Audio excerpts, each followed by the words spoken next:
Austin Metcalf, a name that has now become nationwide, was a 17-year-old student who was stabbed to death. The alleged suspect, another 17-year-old named KarmeloAnthony. The case has drawn national attention and has taken over all social media platforms. It has become a controversial topic, where politics and racism have been called into question. Speculation and misinformation have skewed the nature of this case and could potentially affect the ultimate outcome. It has definitely influenced and divided people in this country. And if tensions remain heightened, we might start to see outrage acted upon, similar to other national cases. It is important that we can separate our emotions from our moral obligation as humans. We are social beings, and in order to not only live in harmony, but to actually flourish, we need to hold values that make sense across the board. A life taken is never okay. Yes, there can be extenuating circumstances, but it should never be glorified, as we've been seeing in recent times. An eye for an eye will have us in constant loop of continual turmoil. So, this begs the question, was this justified? We will delve into the case and review what has been alleged against the facts that have been established. As of now, as reported by the Frisco Police Department, the event details are as follows.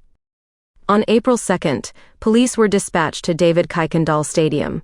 A call came in that one of the athletes had been stabbed, and a description of the suspect was given, a black male in a gray hoodie with dark-colored Nike sweatpants.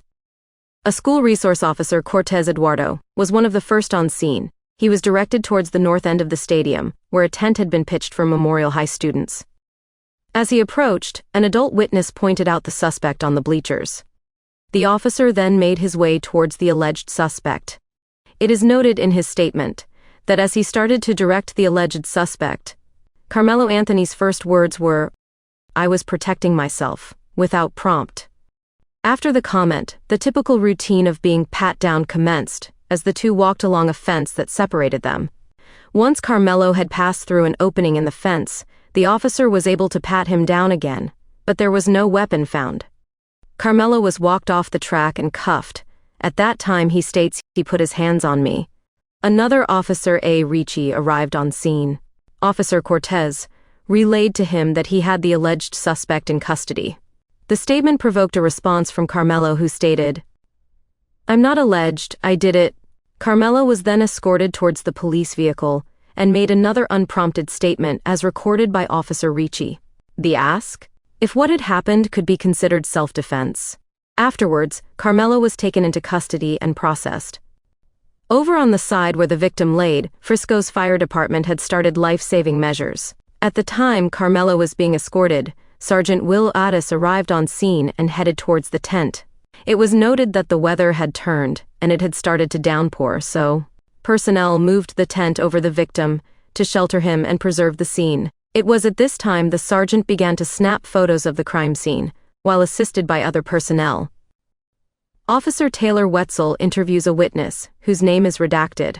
Said witness stated that Austin and the suspect, who was not identified at the time, had got into a verbal altercation. Austin, who was a Memorial High School student, asked KarmeloAnthony, who was from the Centennial High School, to move out from under the tent that had been designated to Memorial High students. The ask prompted Karmelo to grab at his bag and reach in, while retorting, "Touch me and see what happens." Spectators did not consider that Karmelo might have had a weapon, and so Austin touched him. Afterwards, Karmelo threatened, "Punch me and see what happens." It was then that Austin went to remove Karmelo, who then retrieved a knife and stabbed Austin once in the chest. Multiple witnesses have corroborated these series of events, as told by Hunter Metcalf, as well as another witness whose name is redacted, who knew KarmeloAnthony. Aside from the Frisco police report, other claims have been circulating about how the events unfolded. A popular one is that the Metcalfs were bullies. Initially, it was purported that the Metcalfs had been bullying Karmelo for some time. A claim that was later disproven by the Frisco Police Department, as well as the Anthonys, who stated that neither student knew each other. Instead of this narrative being retracted, it was doubled down on, and a new argument was made. The assumption now being that since the Metcalfs were known bullies, it might have explained the incident's escalation. All claims are asserted by online supporters of KarmeloAnthony, some relatives as well as the spokesman of Karmelo.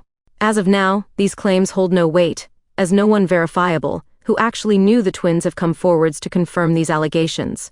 One of these relatives was Kevin Hayes, who made a few posts in support of Karmelo.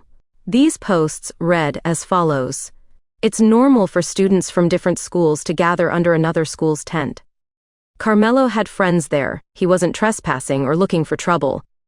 The claim that one of the twins had never seen Karmelo before? A blatant lie. No student has the right to remove another student from a school-owned tent. The school owns the tent, not the twins. Karmelo is a track athlete. The twins are not.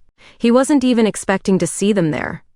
The post goes on to then address things that they don't want the people to know. The twins didn't just ask him to leave, they tried to jump him. Before attacking him, they tried to take his belongings, broke his phone and stomped on it. The twins are known bullies. This is followed up by then addressing the defamation of character. Hayes scrutinizes the circulating photo of Karmelo with an airsoft gun and affirms it is to manipulate public perception. I agree with the last line. Assertions such as these demonstrate how a simple post can shift the perception of a narrative and have potential consequences. The allegation that the twins knew Karmelo and that they had been bullying him has since been retracted, officially. This was addressed in a press conference held by the defense side, where Karmelo's family speak for the first time since. We need to remember to reserve judgment until we have the full account. The Metcalf's character have been called into question, just as the post has suggested. Additionally, there was a claim that Austin had passed due to an overdose, and that he was on MDMA. Because of unfounded claims, all parties involved have been tarnished. This could hurt the case on both sides and influence the outcome. We see it time and time again, where mob-like mentality disrupts cases like these.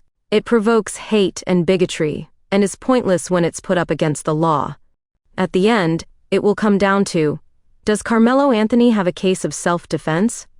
Anthony Mike Howard, a Dallas defense lawyer, told WFAA that a claim of self-defense will be difficult to make, given that the victim was unarmed. Howard also imagines prosecutors will likely argue that Anthony provoked Metcalf. A person claiming self-defense cannot provoke the incident and then claim self-defense when they act, Howard highlights. Howard then moves on to what the defense might argue, that he's scared, he's allegedly been jumped by multiple people, and he panicked. Ultimately, Howard concludes that it's going to come down to what the witnesses say happened. This brings us back to that police report. As we read through it, nowhere in the report does a witness state that Karmelo was touched by anyone but AustinMetcalf.